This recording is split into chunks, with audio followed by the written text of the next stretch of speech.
नमस्कार, national film में आपका स्वागत है। मैं हूं कुमार। और देखिए, रिसेंटली हॉलीवुड की एक मूवी रिलीज हुई है और इस मूवी का नाम है ओपेनहाइमर। ये एक बायोग्राफिकल ड्रामा है और इस मूवी के राइटर और डायरेक्टर हैं क्रिस्टोफर नोलन, जो हॉलीवुड के एक जाने माने डायरेक्टर हैं। ये मूवी रिसेंटली रिलीज हुई है और इसे दुनिया भर में काफी पसंद किया जा रहा है। इंडिया में भी ये रिलीज हो चुकी है, लेकिन देखिए इस मूवी को लेकर भी एक कंट्रोवर्सी हो गई है और वो कंट्रोवर्सी रिलेटेड है इंडिया से, इंडिया के धार्मिक ग्रंथ से। एक्चुअल में ये मूवी बेस्ड है जे रॉबर्ट ओपेनहाइमर की जिंदगी पर। रॉबर्ट ओपेनहाइमर वो व्यक्ति थे जिन्होंने पहली बार एटम बम का आविष्कार किया था। देखिए, वर्ल्ड वॉर 2 के टाइम पर जब जर्मनी का हिटलर अपनी मिलिट्री पावर के पीक पर था और उसने पूरे यूरोप के खिलाफ युद्ध छेड़ दिया था, तब यूएस गवर्नमेंट ने इस चीज को रोकने के लिए एक प्रोजेक्ट स्टार्ट किया था। इस प्रोजेक्ट का नाम था मैनहट्टन प्रोजेक्ट। मैनहट्टन प्रोजेक्ट के under US government atom bomb बनाने पर काम कर रही थी। इसी प्रोजेक्ट के अंडर यूएस गवर्नमेंट ने एक लेबोरेटरी सेटअप की। इस लेबोरेटरी का नाम था लॉस एलमोस और जे रॉबर्ट ओपेनहाइमर इस लेबोरेटरी के डायरेक्टर थे। उन्हें ही ट्रू सेंस में पहले एटॉमिक बम का आविष्कारक माना जाता है। लेकिन देखिए, जब ये मैनहट्टन प्रोजेक्ट कंप्लीट हुआ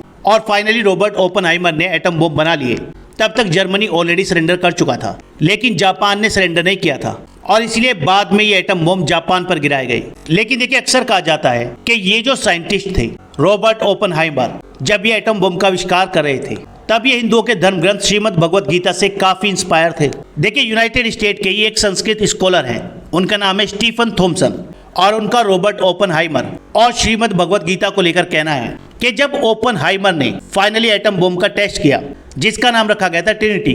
ट्रिनिटी क्रिश्चियनिटी का एक कंसेप्ट है। हालांकि इस एटम बम को नाम दिया गया क्रिश्चियन, लेकिन इसको बनाने वाले ओपेनहाइमर हिंदुओं के धर्म ग्रंथ से प्रभावित हुए।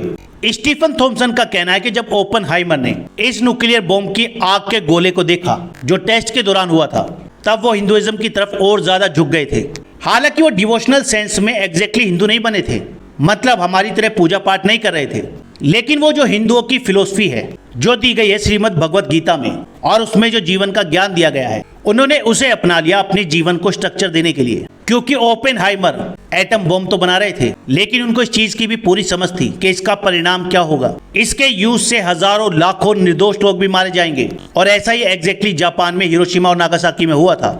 इन दोनों शहरों में लगभग 2,20,000 लोग मारे गए थे, जो सैनिक नहीं थे, सिविलियंस थे, और इस चीज को लेकर उनके मन में ग्लानि भी थी। इसी से बाहर निकलने के लिए उन्होंने गीता को पढ़ा। लेकिन देखिए, रॉबर्ट ओपेनहाइमर और श्रीमद् भगवत गीता के रिलेशन को लेकर यहाँ पर 2 कंट्रोवर्सी हैं। पहली कंट्रोवर्सी तो ये है जो रिसेंटली खड़ी हुई है इस फिल्म के रिलीज होने के बाद, क्योंकि इस फिल्म में एक सीन में श्रीमद् भगवत गीता को दिखाया गया है। जिसने फिल्म देखी होगी उसने भी उस सीन को देखा होगा, लेकिन इस फिल्म में धार्मिक पुस्तक गीता का गलत जगह पर उपयोग किया गया है। इस फिल्म में सिलियन मर्फी, जिन्होंने किरदार निभाया है रॉबर्ट ओपेनहाइमर का, वो जब इस फिल्म की एक्ट्रेस के साथ फिजिकली इंटीमेट हो रहे होते हैं और दोनों ही लिटरली न्यूड होते हैं, तब न्यूड अवस्था में ही वो एक्ट्रेस श्रीमद् भगवत गीता को उठाकर लाती है और सिलियन मर्फी से एक श्लोक पढ़ने को कहती है। अब कई हिंदू संगठन इस चीज को लेकर विरोध कर रहे हैं कि जब इस फिल्म के दोनों ही किरदार नग्न अवस्था में थे, फिजिकली इंटीमेट थे, इंटरकोर्स का सीन चल रहा था, तब ऐसी नग्न अवस्था में वो एक्ट्रेस हिंदू के एक धार्मिक ग्रंथ को उठाकर लाती है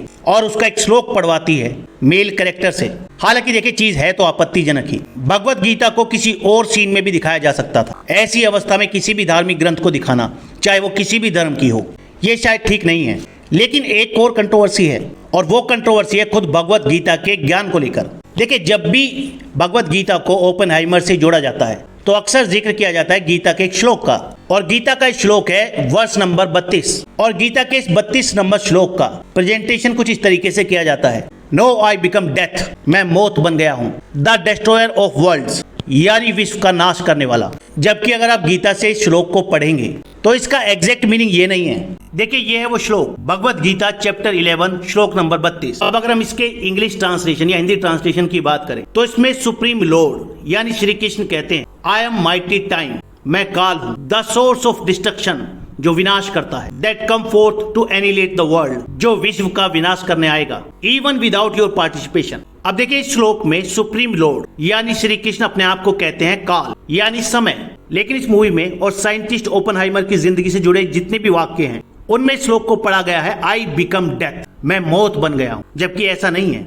और इस श्लोक में उस समय की बात की गई है जब सब नष्ट हो जाए, लेकिन उस चीज को बदल कर दिया गया है I become death. And this is not the right translation. हो सकता है ओपेनहाइमर के जो संस्कृत टीचर रहे हो उन्होंने इस चीज को ट्रांसलेट किया हो, क्योंकि शायद एक फीलिंग तो ऐसी आती ही है ना एटम बम बनाने के बाद कि मैं खुद मौत बन गया हूँ, मैं एक साथ लाखों लोगों को मौत दे सकता हूँ। और ऐसा हुआ भी। देखिए, मूवी रिलीज होने से पहले इस फिल्म के जो मुख्य किरदार है, जो रोल कर रहे हैं ओपेनहाइमर का सिलियन मर्फी, उन्होंने भी कहा था कि इस फिल्म के डायरेक्टर क्रिस्टोफर नोलन ने उनको श्रीमद् भगवत गीता पढ़ने को दी थी ताकि वो इस कैरेक्टर को और अच्छे से जान सके। अब श्रीमद् भगवत गीता का मतलब ये नहीं है कि उसमें एटम बम बनाने का फॉर्मूला दिया हुआ है। एक्चुअल में अगर आप देखें तो भगवत गीता का ज्ञान श्री कृष्ण अर्जुन को तब देते हैं जब अर्जुन के मन में उस युद्ध को लेकर द्वंद्व चल रहा होता है। उनको लगता है कि उनके सामने उनके भाई, उनके रिश्तेदार, उनके गुरु हैं और वो इस युद्ध को कैसे लड़ सकते हैं, उनको मारना सही नहीं है युद्ध में। अब श्री कृष्ण उनको समझाने के लिए, उस द्वंद्व से निकालने के लिए गीता का ज्ञान उनको देते हैं। एग्जैक्टली यही फीलिंग फाइनली उन्होंने एटम बम का आविष्कार किया। अब इस कंट्रोवर्सी पर आप लोगों का क्या कहना है, कमेंट जरूर करिएगा।